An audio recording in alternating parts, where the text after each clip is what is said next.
Hello दोस्तों, आज की कहानी है एक रात की दुल्हन। उमाकांत अपने मोहल्ले का सबसे योग्य व्यक्ति था। सारे लोग उसी का जिक्र करते हैं जब वहाँ लड़की और लड़के का विवाह होता। कोई 22 साल से वह लोग वहाँ रह रहे थे। घर में मात्र 3 लोग, उमाकांत, 2 उसके बूढ़े माँ बाप और एक बहन।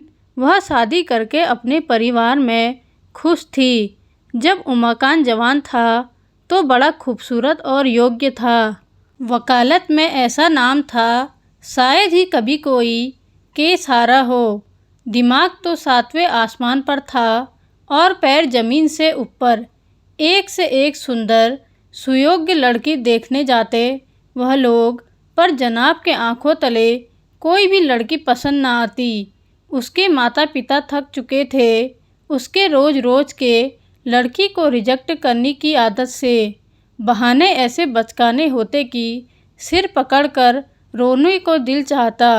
अभी पिछली बार ही एक लड़की पसंद आई थी, सुंदर सुयोग्य, घर का कामकाज करने वाली, और उसके माता पिता दान दहेज देने को भी तैयार थे।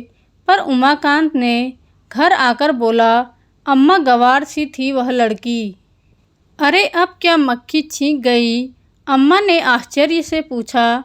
देखा आपने जो साड़ी पहन रखी थी, कितनी चमक रखी थी। यह भी कोई रिजेक्शन का कारण हुआ?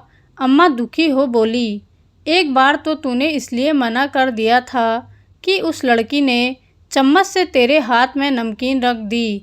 कितना बिगड़ा था तू इस बार। लेकिन बेटा, अगर इसी तरह मना करता रहा तो हो गई तेरी शादी। लगता है बिना बहू पोते के मुंह देखकर ही ऊपर जाना पड़ेगा। माँ ने आखिरी पासा फेंका, लेकिन उमाकांत को न कुछ समझ आना था न आया। कहते हैं ना, समय से पहले और तकदीर से ज़्यादा किसी को कुछ नहीं मिलता। यह बात उमाकांत के केस में सही साबित हो रही थी। उसकी शादी की उम्र निकली जा रही थी और सर पर सफ़ेद बाल भी दिखने लग गए थे। भले ही रंग कर बालों को काला रखने की पूरी कोशिश करता, लेकिन उसकी बढ़ती उम्र की चुगली कर ही जाते। पानी वाला गठीला बदन भी ढीला पड़ने लगा था। चेहरे पर जो ताजगी का एहसास पहले था, वह अब धूमिल होने लगा था। कुछ तो बढ़ती उम्र का तकाजा और कुछ लड़की ना मिलने की निराशा, दोनों ही उसे जल्दी बुढ़ापे की ओर खींच रहे थे।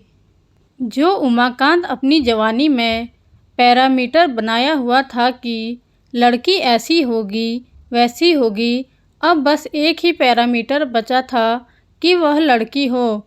और अब भाग्य का खेल देखो, वह अकेला भी पूरा नहीं हो रहा था। ऐसा नहीं था कि और उसके प्रयासों में कोई कमी आई। जहाँ पीर मज़ार पर भेजा, वहाँ वह मन्नत का धागा बांध आया।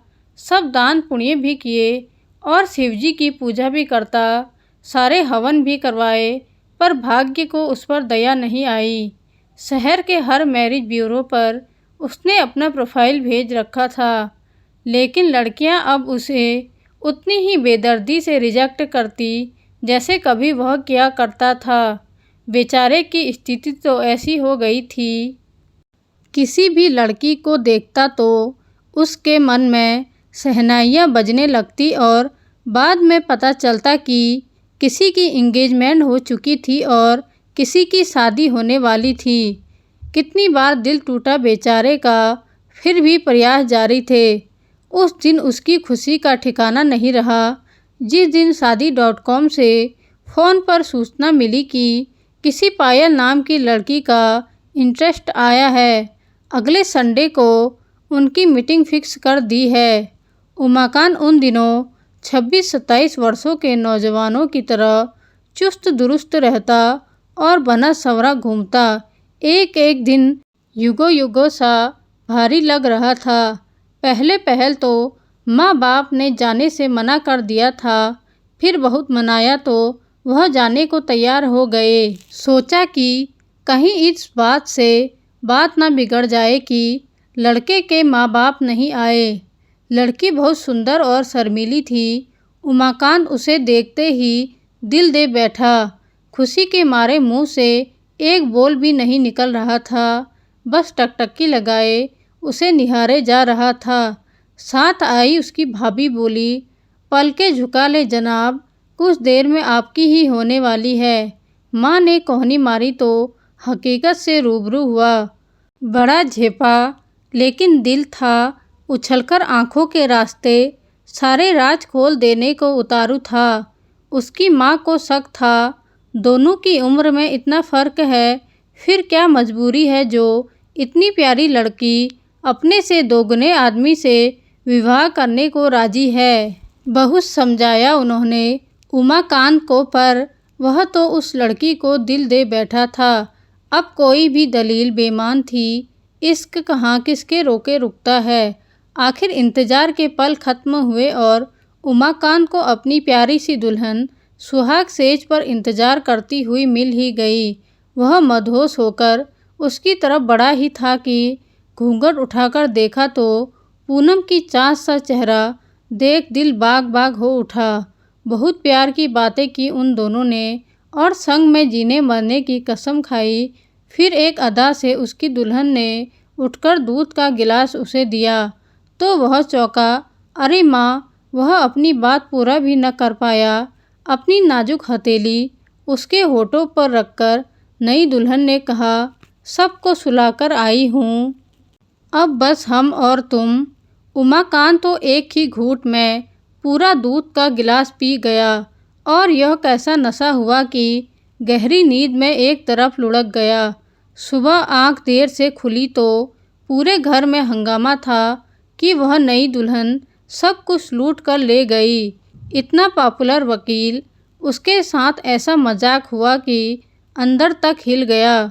उठकर सीधे मैरिज ब्यूरो पहुंचा तो उन्होंने बताया कि वह फ्रॉड थी। पुलिस में केस दर्ज है, जल्दी ही कुछ न कुछ पता चल जाएगा। उमाकांत बिल्कुल टूट गया था। मैंने उस लड़की से सच्चा प्यार किया था, आखिर क्या कमी थी मुझ में। वह भी तो कितना सच्ची दिखती थी, कितना भोलापन। और ऐसे कर्म। काफ़ी दिनों बाद पता चला कि वह पायल नाम की दुल्हन पुलिस की गिरफ्त में है। तब जाकर माँ बाप को सुकून आया कि चलो कुछ तो मेहनत की कमाई हाथ आएगी। लेकिन एक दिन उमाकांत चुपचाप उससे मिलने जा पहुँचे। सलाखों के पीछे जेल में वह चुपचाप सिर झुकाए बैठी थी, अभी भी कितनी मासूम दिख रही थी। उमाकांत ने डबडबाई हुई आंखों से पूछा, तुमने मुझे धोखा क्यों दिया? वह पैसा जो तुम लेकर भागी थी, उसकी मालकिन तो तुम वैसे भी बन जाती। उसके बाद जो कहानी पायल ने सुनाई, उसके पांव तले जमीन खिसक गई। उसने बताया कि वह बहुत गरीब लड़की थी। उसके माँ बाप मर गए तो उसके चाचा ने उसकी शादी कर दी, जो एक जुआरी था।